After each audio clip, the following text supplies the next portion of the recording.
Hello, hello, hello. Happy Tuesday. Welcome into Boilermaker Lounge. I am Sam Sprunger. I'm usually joined by the All-American Grant Flora. He is running into some busy stuff school-wise, so I got the next best thing. You hear that? You're next best to an All-American right there.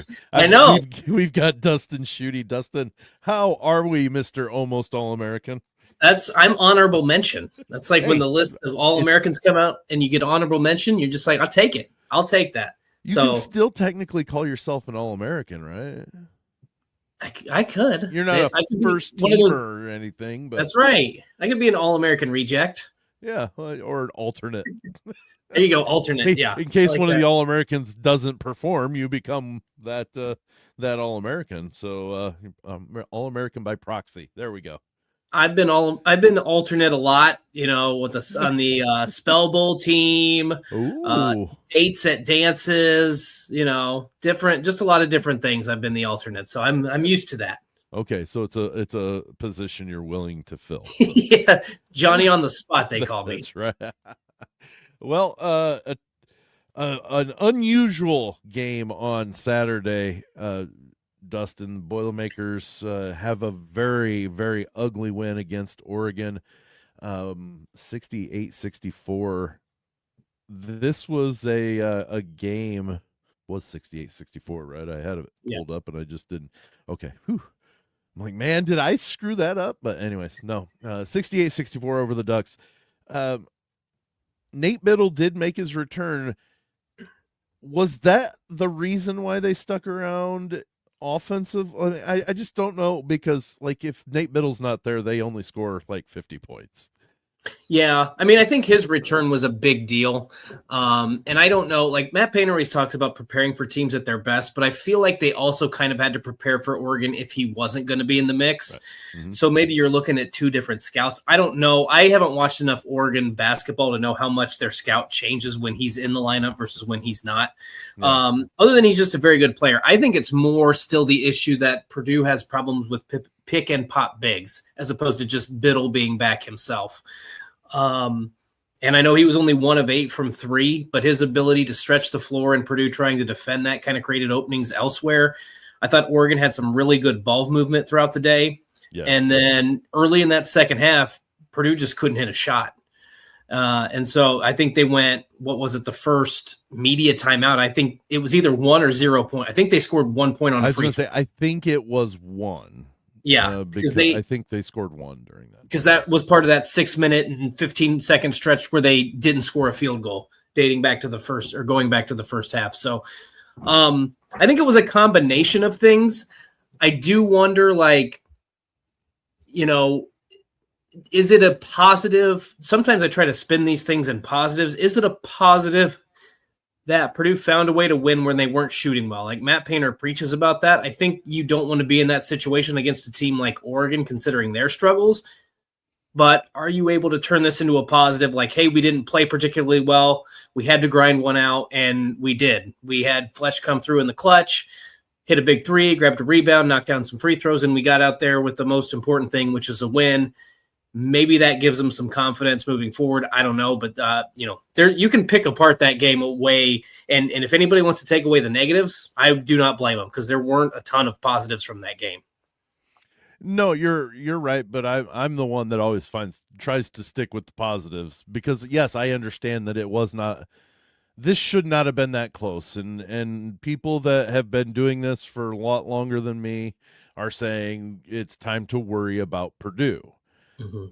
I personally don't, because maybe it's my naivete or whatever, or a little less lack of cynicism, I guess. Maybe I'm looking at these second half stats for Purdue. They were 7 of 20 from the field in the second half. 7 of 20, 35%. They were 2 of 7 from threes. They ended up hitting a decent amount of free throws, 76% of their free throws, but they only out-rebounded Oregon by 3. And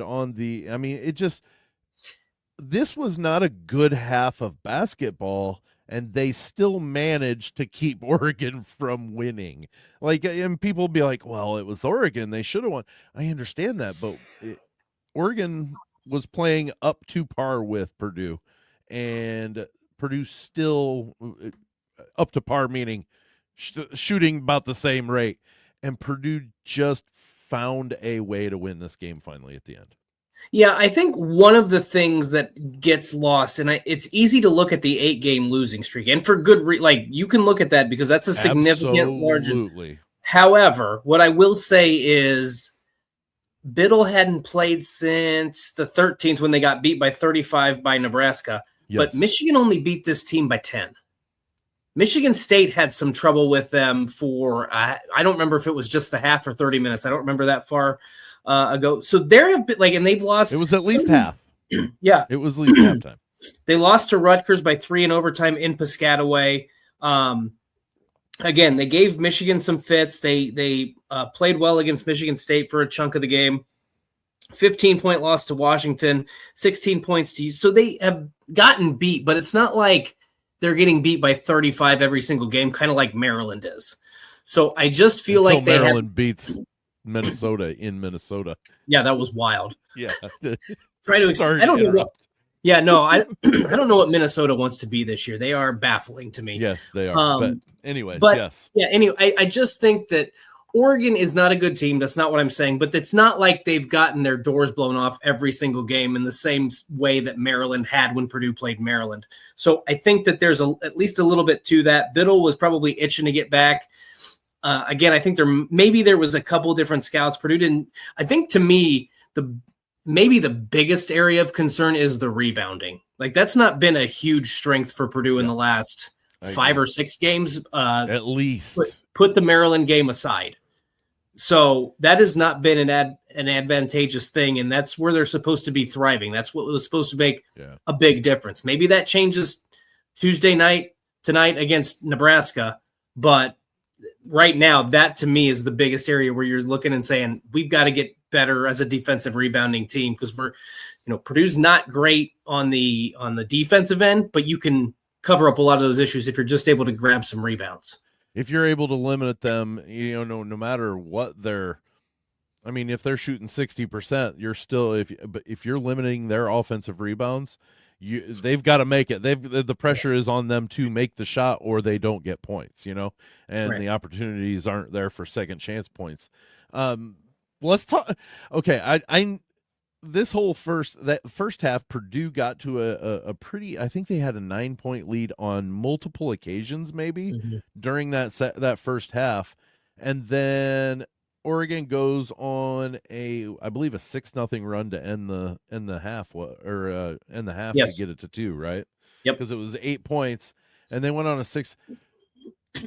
Could you feel? We were both there. Could you feel in that crowd? It was kind of all of a sudden, to use a saying from a movie, their people's butts puckering up tighter than a snare drum. Yes, it did feel like a little bit like, here we go again, because again, Purdue had an 8-point lead. Jakari had just got a breakaway layup off of basically a defensive lapse. Like, Oregon shot, Daniel Jacobson pulled down the rebound, got it out in transit. Like, Purdue scored in 5 seconds. Right. That's how quickly they moved the ball. So it felt like that might have been the backbreaker for Oregon. Dana Altman has to take a timeout, and you're like, if Purdue gets a stop and a bucket, this is a 10, 11-point game, and it's going to be smooth sailing into the second half. And they like in so many of these circumstances, the team will take a timeout. The opponent will take a timeout, and it's like Purdue doesn't have a response to it. Oregon 6-0 run. Mick Cronin, when Purdue went up 12, calls timeout, and then they closed the half on, I don't remember what the exact run was, but it was a tie game. I think it ended up being maybe like a 17-5 run to close the half, something like that. Same thing with Indiana. 23-19, Darren DeVries takes a timeout. Out of that timeout, 21-6 run. Like, there's just like, Purdue has to be able to, and I understand that's what the opponent's trying to do. They're trying to stop the momentum. That is the goal. You can't let it, though. Correct. And I think the biggest thing to me is not so much that it happened on the road to UCLA or even at home against Illinois. You can't let that happen against Oregon. You can't let that happen against Indiana. Those teams aren't. They shouldn't be in your same conversation. And I know upsets happen. College basketball is a funky sport, but I think those two games are where the runs. If it's just Illinois and UCLA and Purdue sitting at, what would that make them? 11-2? No, that's not correct. If it would have just been, so it would have been 10-2. If you're looking at 10-2 and you don't allow it against Oregon and you don't allow it against Indiana, I think we're looking at this team a little bit differently. Yeah. Or because it's happened against two. Oregon's a bad team. I would say Indiana's fringe right now, bubble team. Maybe they're in based on some projections, but those are the two games that I think are the most concerning as opposed to Illinois and UCLA. Well, going back to this game and sorry if that comparison caught you off guard, by the way. But once that second half hit, and it just didn't feel like Purdue was going to pull away, and then Oregon even I think they had a 4-point lead late in the game. It was at least three, yeah. Because their largest lead was at 6-2. So it gets to that point, and I just kept posting about the fact that Purdue's got to figure something out in the last couple of minutes of the game, because the games prior that we just talked about in there, the last 3 minutes were kind of where the game was decided. I mean, the IU game, they were trying to get back into it and just couldn't get over that hump. Right. All the other games, including Illinois, they were ahead in those last 2 minutes and could not hold a lead. And I kept talking about they've got to reverse this. They've got I think that's, to me, is no matter who they're playing, if they control the last 4 minutes of the game. And I know you talk about last 4 of the first half, first 4 of the second half are the most crucial. Well, they've been able to get to the point where they're in the game the last 4 minutes. They need to figure something out to where they control those 4 minutes. And I'm not sure what it is that we need to figure out, because it went from they were controlling the game all the time that way for what was it, a 9-game win streak before they got beat by UCLA, to now it's such a struggle. Yeah, I mean, that's another thing that, because you're going to have to close out games in this portion of the schedule, and then into March, you're going to have to close out games. Like, teams aren't going to just roll over because because Purdue gets a 10-point lead. And so to me, you can point to a couple different things in a couple different games. Against Illinois, they couldn't get a stop. Against UCLA, yes. Oh goodness, yes. Sorry. Against UCLA, people can talk about that those late buckets by Donovan Dent and Tyler Bilodeau, but if Braden Smith doesn't turn the ball over on 2 straight possessions, Purdue probably scores, and we're not talking about it. The right. Indiana game, to me, was a completely different animal, because that was a game, as you mentioned, they were playing catch-up, but from the opening jump, outside of the first 8 minutes, they just didn't look like they were invested. And that's a hard thing to say, but you got to have guys who are willing to rock and roll every single night. So that one's almost the outlier. The Oregon game is really unique because I don't even know how to describe what it was. Just like they played well in stretches, but they just couldn't maintain any of the momentum that they had gathered. And every time it seemed like that's it. Like, even in the second half, after Oregon closes it to 2, a lob from Fletcher Lawyer to Daniel Jacobson to make it 46-39, and he gets the and one. That felt like a big momentum shifting play. And then Oregon, I think, cuts it back down to 2 or 3 points immediately. So that was the funky thing about that. They have not been able to sustain momentum in some of those momentum changing plays. Okay, yeah. At 10:27 left in the game, Purdue had a 48-43 game lead, and Smith hit a pull-up jumper off a turnover. And I thought, okay, this could be maybe that backbreaker. Yeah. 7 points now, and they turn around and let up a 3, but then Benter hits his 3. So like we're at 9:15. Purdue's up 7 points, and you think, okay, this is where it's going to happen. And Oregon hits a 2, gets I believe a turnover. Yes, a bad pass, and they hit a 3, and it's a 3-point game, and then it just by 5 minutes, it was Oregon was up 57-56. Yeah. Well, no, I'm sorry, 59-56. They didn't ever get any sort of momentum going, even when they had the opportunity to do so. There is, you almost want to see this team. Not you almost, you definitely want to see, like that Texas Tech game in Baja Mar. They were relentless for 40 minutes. Yeah. And that's why they won that game by 30 points. Like they were just relentless the entire game. And it feels like at times, and maybe I'm not saying this correctly, it feels like at times they'll have that moment, like you mentioned, with Braden hitting that shot or the behind the back pass to Jack Benner, and it's like, okay, well, that was our kill shot, and it's just like something like I don't want to say I don't want to say they stopped playing. I don't like to say that kids aren't trying or anything like that because I don't think that's true. I think you can come out with low energy, and I think you can not play well. So I don't want to say that they're quitting, but it does feel like, all right, we delivered the knockout blow. They're just going to roll over. And I think that maybe leads to some carelessness because they did have 14 turnovers in that game, 7.5. And there were a couple that were just like, you look at Braden and he had 6 of them. And it's just like certain times, like, what are you doing, man? Are you like, just make the simple play on 2 feet. And you have to allow him to be creative. I understand that. That's how he's gotten to Purdue to how he has gotten Purdue to where they are. But I think at some times maybe he just tries a little too hard.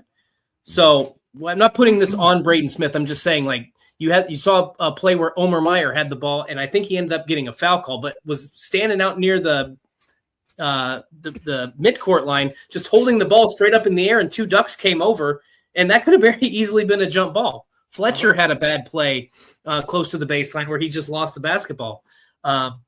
So there's been some plays in games where it's just you just kind of are head scratching, and I think the thing that's most surprising about it is you just don't expect it from a team that has so many veteran leaders and have played so much basketball.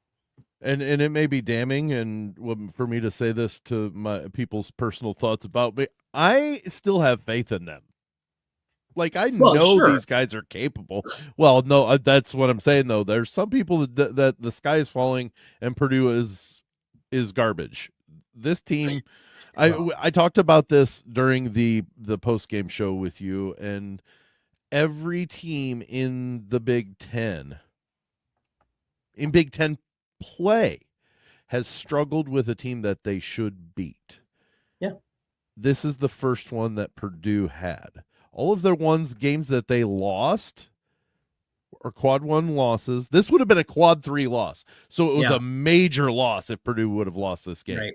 This was a team they should beat, but they struggled with them. I told you, we talked about it. Michigan had Penn State. Penn State's not a quad 1 loss if they would have gotten beat. So, I mean, this is the first one that Purdue has lost had to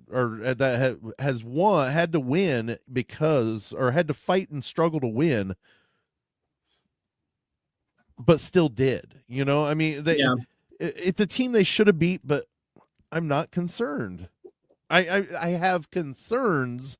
I'm not concerned if it may concerned in the fact that I think this team can turn this around. Yeah, no, I think doable. Yeah. Well, we saw how well this team played in November and into December, right? They didn't get to whatever they were, 16-1, or was it even more? Was it 18? Whatever it was. 17-1 when they got beat by UCLA. Okay, so 17. They didn't get to 17-1 by happenstance. Like they played some good teams. They dominated the game against Auburn. They dominated the game against Texas Tech. They figured things out late in that game against Memphis, which I thought was a grinded out type of really good, test for them early in the season. Right. it's not by accident. So yes, they have to get, like, there are some concerns that if you say, hey, if they don't improve on this area, which by the way, I think free throw shooting is something that now concerns me. And I said, we have talked about that a little bit, but some guys are missing some free throws. Well, they went for the game. They went 19 of 25, right? That's not a horrible percentage, except for they missed, and I wrote it down in my notebook, 4 front ends. Yeah. So there you're leaving at least 4 points. Well, at least, and you're potentially 8. Yeah, correct. Yeah. So, Gene Cadio almost always would say a missed front end is 2 missed free throws. 2 misses, yeah, for sure. Right.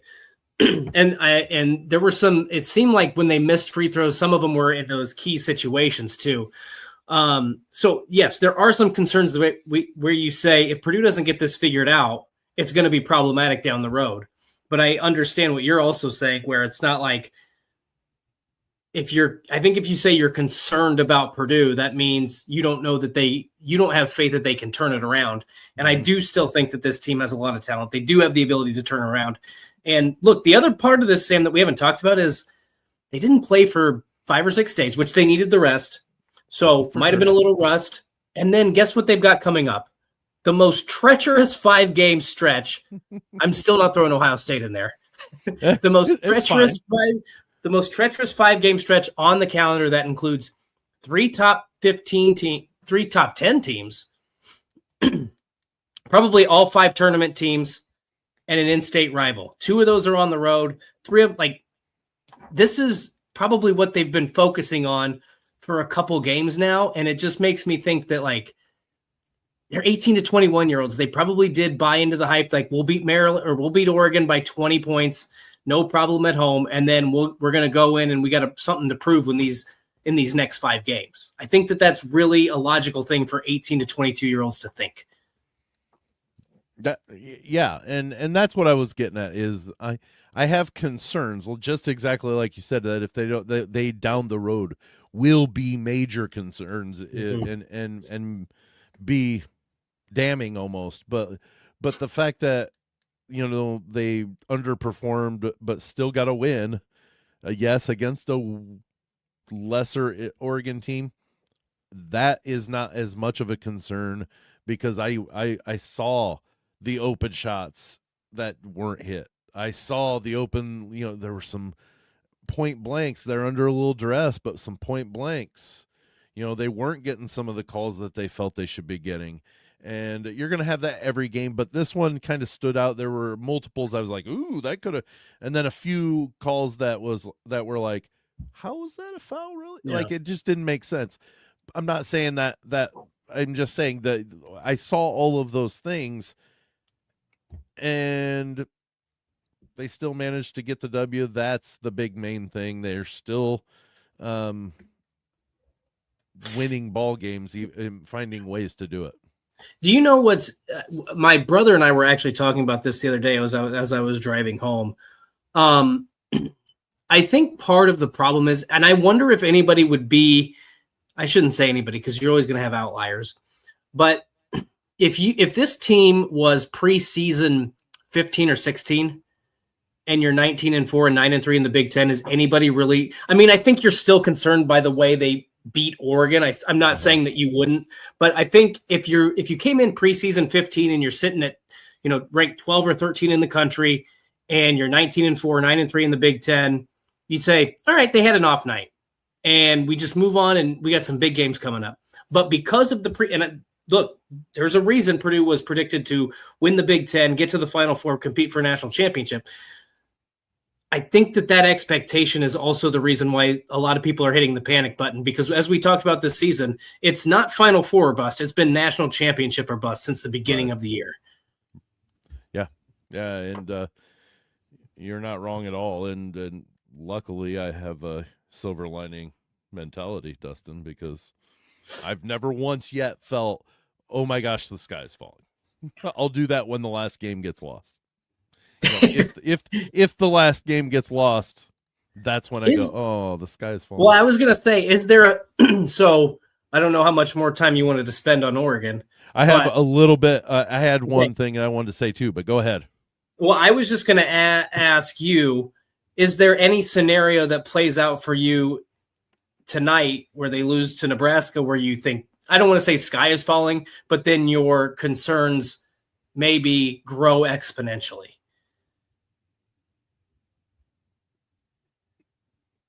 Grow exponentially. Oh goodness. I honestly, I understand, and I'm going to back that up to a little bit just to say during the Oregon game, I could see where some people said it didn't seem like there was anything happening. It just looked like they were rolling in or driving in mud.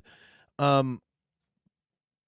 would say if they played with the effort of IU, yeah, and get rolled by 35, that would put some concern in my future thought.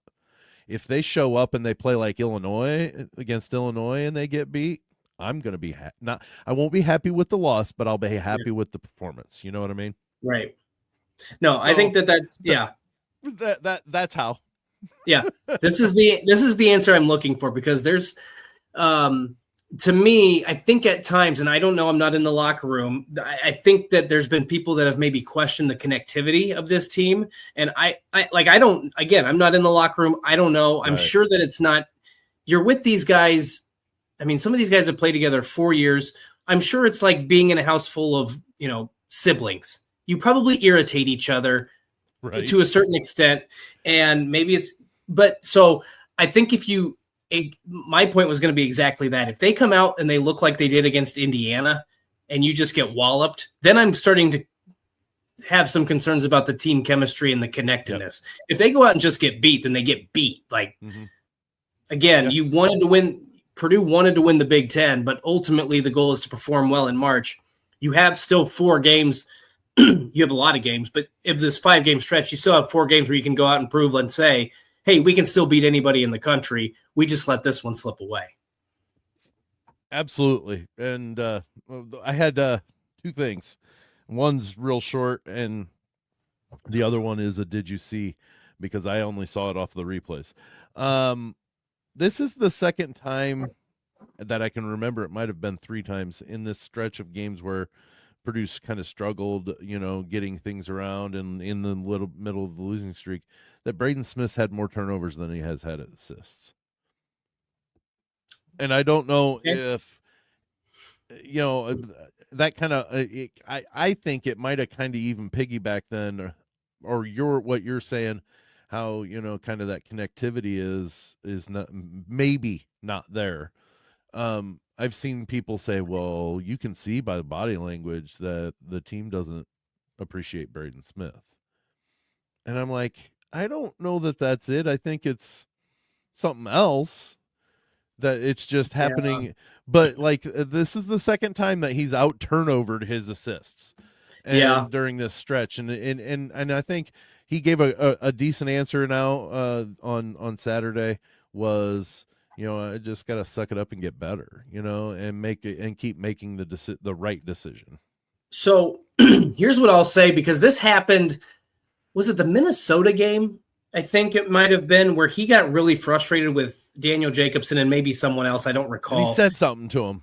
Yeah. Going into half because he missed a lob or something. Yep. There were times last year where TKR's body, and there's been times this year where TKR's body language isn't the best. I think there's times when Braden's body language is not good, and then that creates kind of a negative energy. And I don't necessarily think that means the guys aren't behind Braden, but there was one play in particular where I remember off the top of my head, Braden had Jakari Harris wide open and rifled the ball in there. Like, I mean, that was a 90-mile-an-hour fastball, and it just went through Jakari's hands. And I don't know if he should have caught it. I'm not on the receiving end of that pass, so I wouldn't have caught it. No, 99% of people would not have caught that pass. But you could see immediately Braden turned around and kind of shook his head, and Jakari was walking down the floor shaking his head. So I think there was a thing like Braden's thinking, you got to catch that, and Jakari's like, take a little bit off of it because I'm wide open. You don't need to rifle it in. It would have still gotten there at 80 mile an hour. And he would have got the buck. So that's what I mean. Like, I think that there can be disconnects and frustration without being like this inner feuding. I don't think there's inner feuding going on, but I do think, Right. again, like siblings, when things happen repeatedly, Sure. it's probably just a little bit of built up frustration. I think that does happen on a team. And maybe right now, or the past couple weeks, maybe it's just been at a peak. And maybe the cure is if you go in and you play really well, play together against a team like Nebraska, maybe that's what cures it all. And then the Boilers start rolling. I don't know. I'm not trying to, but I think that to me is more, again, we've been together since the summer. This is a lot of games, a lot of basketball we play together. You made the mistake. No, you made the mistake. Okay. Point in, I don't know. Agree to disagree. I hope that made sense because No. I'm not trying to say that they're pointing fingers at each other and they hate each other. I'm just saying if my brother threw a pass at me like that and it hit me in the head, he'd be like, why didn't you turn around? And I'd be like, why are you throwing the ball when I'm not paying attention? And then you go out and you have, dinner with each other after the game and it's not a big deal. Right. Well, and that's what I was you actually took my lead right into where kind of what I was hoping, because I'm sorry, having been around and I'm not around the team as much as you, and you're not as around the team as much as others. Right. Those people in and out of the Braden Smith seems to be liked by most, if not all, that are on that roster and in that coaching room. And for people to say, oh, he's just counting his money, shut up. Oh my goodness. Now, my last thing for Oregon, then we can finally move on to tonight's game. On the shot Fletcher made to put Purdue up at the end, okay? Yeah. Mm-hmm. He talked about how the guy fell over. Did you see the replay of this play? I did see the replay. Simpkins comes around and hits into Jacobson, because of the screen. And then he takes a step past, and then all of a sudden, looks like he got shot. Was he trying to draw the offensive foul, and he fell down opening up the shot for Fletch? That's what I think happened. I think that's exactly what happened. He was trying to draw the foul. So I can't, but the one thing I can't tell, and maybe there's another angle and I just didn't see it, it does look like Fletcher's arm extends, but it doesn't look like it makes contact. Like it looks like he's almost like trying to balance himself or something or create separation, but Simpkins was never there. Like he was never within arm's length. He was starting to backpedal already and falling down. So I don't think it was even necessary. So that was the one thing that I couldn't quite tell. Like, because there were some people asking after the game, like, did Fletch get away with a little bit of a shove there or what? And it looked like to me exactly what you said. He should have, if he wanted to try to sell it, he should have tried to sell it on the screen. Right. And that's what I was getting at. Almost like, oh, wait, I just went through the screen, and he did it a step after. Like, I got to try to sell the bad screen, the moving screen. He got me. But then I also saw Fletcher. It looked like his left hand kind of flipped forward a little bit. Yeah. Like he was trying to get a little space, or I thought, well, was it high enough to maybe catch him like in the jaw or something? He acted like he got hit in the eye or whatever. But I think Simpkins was completely trying to flop his way into a foul. And I'm sitting here thinking, after all the fouls that I saw there that day on Saturday, I can understand, but had he done it quicker, it would have worked, I think. I think so too. The other thing too is I think maybe at that point he was behind Fletch. And so he probably is thinking, I got to try to sell something because I'm not going to get in his face to block alter this shot. So that's my only explanation. Yeah. Last ditch effort. Yeah, and exactly. The ref's like, give me a break, dude. You already ran by the pick. Right. But 68-64 victory for the Purdue Boilermakers puts them at 9-3 to Big Ten, 19-4, 36-4, bud. We've still got 15 more games. There you go. 19-4 overall. They travel tonight, 7 p.m. on FS1. They are in Lincoln to take on the number 7 Nebraska Cornhuskers. Dustin, they're at the Pinnacle Bank Arena in Lincoln, Nebraska. Where would you like to start? Oh boy. Well, This game interests me in a lot of different reasons. I think, and I'm just going to throw some stuff out here, and then we can go wherever you want. Rink Mast, a pick and pop big, is a guy who scares me. He's a guy that hasn't shot the three ball really well recently, but he's coming off of like the flu and is just getting his legs back. He did make 6 of 13 from behind the arc against Michigan State. Sam Hoiberg, I think, is maybe one of the most underrated defensive players in the Big Ten. The way he can just be, he's just a pest. He's just pesky. And kind of like those guys like a Chris Kramer or an Aaron Kraft, those guys are so good on the defensive end. And then they've got some great three-point shooters in Price Sanford, Jamarcus Lawrence, Braden Frager. If not for Keaton Wagler, Braden Frager might be the Big Ten Freshman of the Year. This is a team that... So he's going, stinking Wagler. Yeah, exactly. Yes. There is, like, to me, this is the team that plays... They don't... wow you with their athleticism. They wow you with the way they play together. This is like the ultimate team to me. And I say that knowing Illinois is really good, Michigan's really good, but I think the way Nebraska's had success is they just play together as a team. They get it done defensively. There are a lot of things that worry me about this game if I'm Purdue. The way you described what Nebraska is kind of what we see Purdue being at their best as well. Yes, I agree. And saying that, I'm looking at the ESPN breakdown of team stats. Purdue scores 83 a game, Nebraska 80. Purdue gives up 68.7, Nebraska 66.1. Purdue shoots slightly better from the field by 4%, 51-47. Rebounds, 36.1 for Purdue, 35.3 for Nebraska. Like, they're almost mirror images. Assists, 19.8 for Purdue, 18.4 for Nebraska. Like, when these guys perform, blocks, 2.8, 2.7.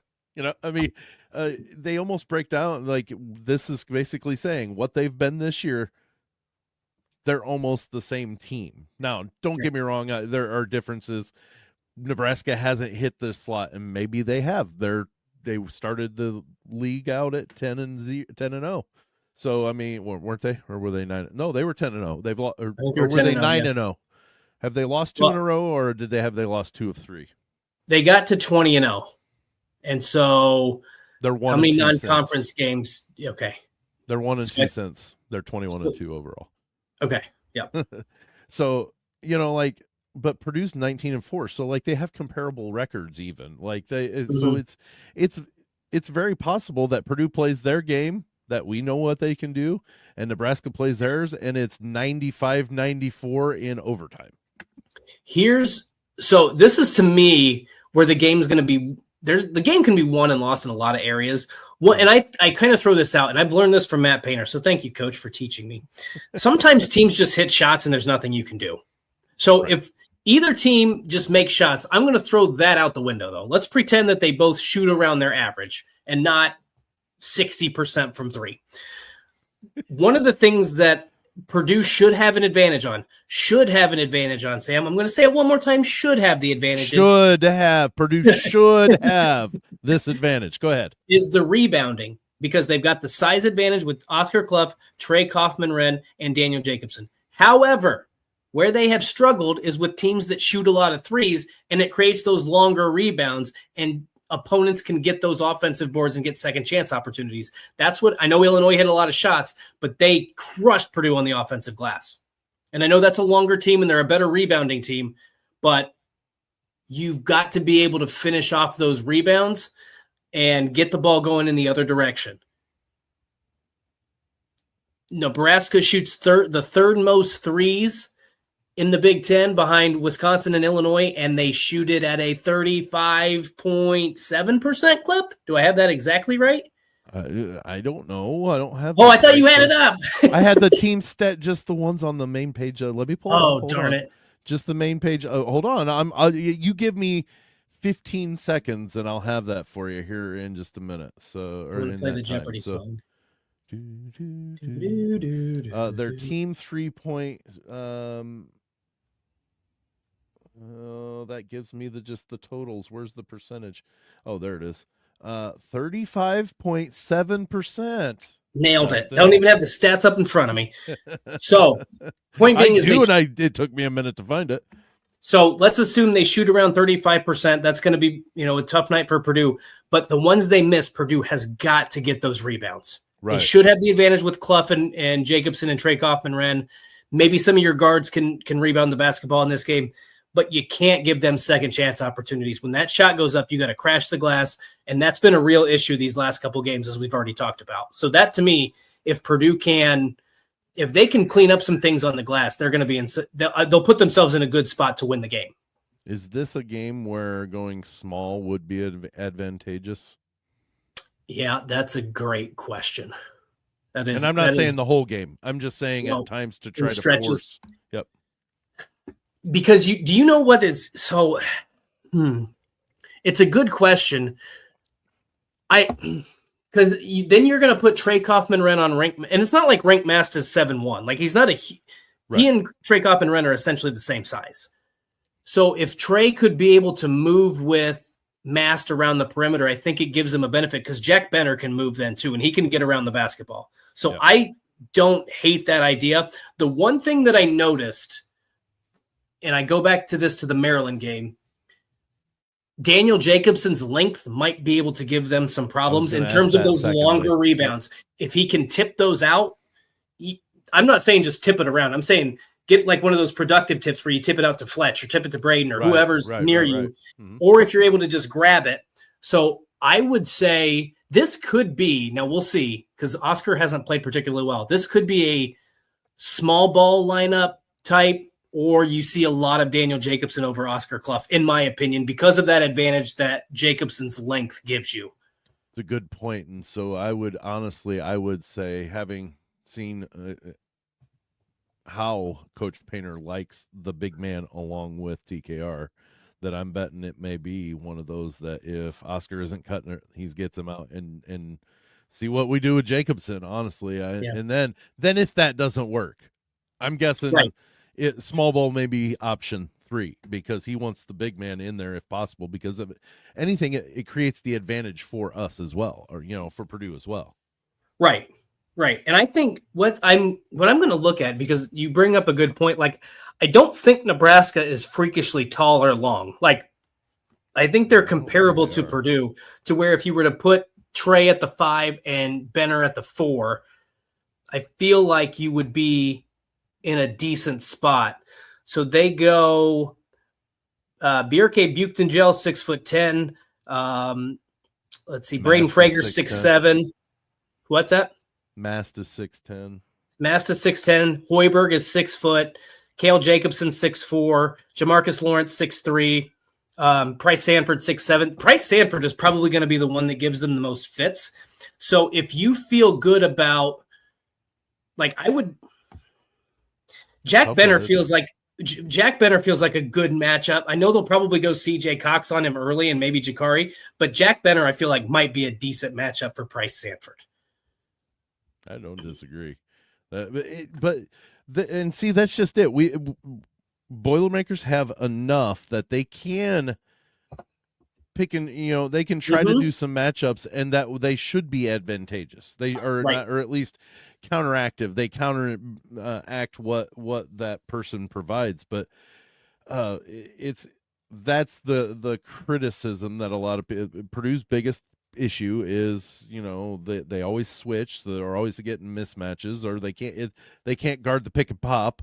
Well, but like Coach Painter said, yeah, we switch and sometimes we get mismatches, but at least it's not a wide open whatever that you're talking about. You know what I mean? Right. Like he understands that it is a little bit of a disadvantage, but he understands that that's the best way and try to adjust to it. Golly, this is such a difficult game. Yes, it is, because I could see Purdue, like you said, finally clicking out of it and just, this brings everybody and it gets going. I could also see I guess my biggest worry to this point right now, because it's before tip, I worry the level of intensity that comes out of the shoot. if they fall down by 6 points early, are their shoulders going to slump like here we go again, or do they respond? And so far they've responded, but not like they haven't struggled like this coming into and then have a game with the magnitude that Nebraska is tonight.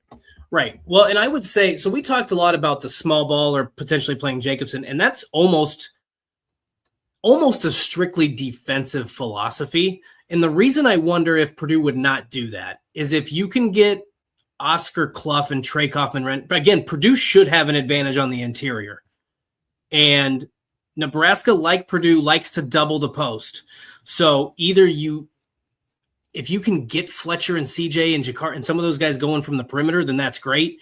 But I think they also have a chance with Oscar and TK to kind of get going and eat and live in the paint.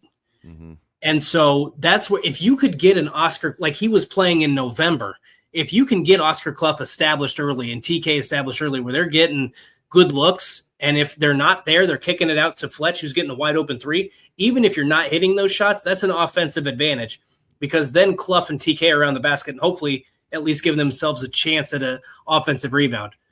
Thank God I don't have to coach this, Sam, because I would have no idea what the hell to do. Like we throw out ideas that we think sound good and then watch the exact opposite's going to happen and end up working. And you know what? That hopefully so, because that means they win the game. If that's the case, if it goes exactly opposite of what we say, I hope it works. Yeah, but because you're right. I wouldn't know what the world to do. I think Illinois and Michigan. Purdue hasn't played Michigan yet, but I think those teams have significant size advantages from top to bottom. Not at the top end, but from top to bottom, their size is going to give Purdue problems. So they're going to have to figure stuff out. Nebraska's not that way. Mm-hmm. Nebraska's they're just what's the word? They're connected. They have great team chemistry, and they know they're in the right spots at the right time. They have high basketball IQ. That's what's going to give Purdue problems, more so than any specific matchup, in my opinion. And then you just can't let Price Sanford get open threes. You can't let Jamarcus Lawrence or Braden Frager get open threes. Rank Mast. You just, they're going to score points. This is a team that can knock down shots from the perimeter. They're going to take a lot of threes.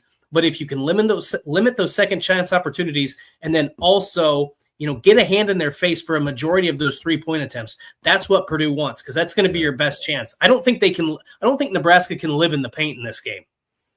No. Well, you'd hope not. That's true. I've been wrong before. I didn't think Wisconsin could last year, and they scored. And they did 1,000 points. I was going to say, I think they just got another 2 right at the hoop. This is going to be, and I'm going to be a wreck because the game starts at what time does the game start? Is it 7 p.m. Eastern? I believe you're right. And the kicker is I've got a game that I've got to call starting at 7:00. So I'm gonna be I'm gonna be watching my phone as I'm calling the game, the high school game, because I've got to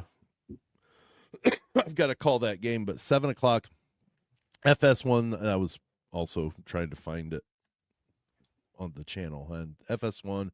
Purdue travels to Lincoln to take on the number 7 Nebraska Cornhuskers, and I'm sighing because Purdue has struggled in Lincoln even when Nebraska wasn't that good. Well, 22-23. They had to go to overtime. The 23-24 game. Nebraska was good. They made the tournament, and they beat some really good teams that year, but they beat Purdue by 16. That was a whopping Purdue took. A whooping. Here's another thing that I'm going to factor into this, and this has nothing to do with strategery or anything else really, other than human psyche. This is going to be the first game that Purdue is playing a team ranked higher than they are currently at the time of tip. Is there a little bit of that we got something to prove mentality? Whereas what you said, do they get down 6 and do they slump their shoulders, or do they say, hey, we know we're better than this team. Right. We got to go out and prove it. they haven't had to do. I mean, to an extent, they have because they played a top 10 Alabama, they played a top 10 Iowa State, and so they've had those moments where they want to, but there's never been a time when they are the lower ranked team, and so Right. I don't put a ton of stock in that. But is that just a little bit of extra motivation, maybe, to perform at a high level? Does that little number on the left affect how you Right. start the game, and how you respond to things? Yeah. And that would be where my key is for tonight is, how they respond that first time to Nebraska flexing and they have to take a hit from them. Mm-hmm. Like kind of everybody has a plan until they get punched in the mouth, and then you've got to figure it out. So once they get that first punch in the mouth, how do they respond to it? And Right. if they respond like you said, like, you know what, we're better than these guys, we shouldn't get back into it and come back. That is a team that we've seen this year, and taking a blast from a team and be able to at least respond. I always say it never bothers me losing a big lead as long as they don't completely lose the lead, because that's why you get a big lead, is so if the other team goes on a run, you're still ahead after the run. You just can't let them completely catch up and pass you, Right. So, I don't know. I'm rambling, but I think I think how they respond, Purdue, how they respond to Nebraska's first big run on them in some fashion or manner, whether it be a two quick threes and then a rebound, outlet, fast break, lay in, 8-0 run right there, boom. Yeah. How do they respond to that? Right. Because Nebraska will go on runs as well as they shoot the three. They're going to have some runs in them, and Purdue's going to have to counter. And it's going to be on the road, and it's going to be in a hostile environment, and it's probably the most hostile environment they've played in yet, right? Like, against a quality opponent. Like UCLA is tough, but it wasn't a sellout. It wasn't, didn't have the same intensity that this Nebraska game is going to have. So you got to weather a lot of storms here, and I really do think if Purdue finds a way to win this game, they're going to take off in the next four. I really believe if they find some momentum here, it's going to catapult them through the rest of the season. Not saying they would win every single game on the way out. But 4-1, 3-2 in that little stretch. But I think that catapults them and gives them a resurgence, and they get their confidence and their mojo back, and they finish this season strong. So not saying that doesn't happen if they lose, but I really do feel like this is potential to, I say, turn the course of your season. They're still 19-4, 9-3. I think it could just rejuvenate them, maybe is the best way to say that. Reinforce the original hope. Yes. Good point. Yep. I think that would be my biggest, it would reinforce, like, look, we're still a good team. See, hi, we've been here the whole time, right. Whatever. But 7:00 tonight, FS1 Purdue at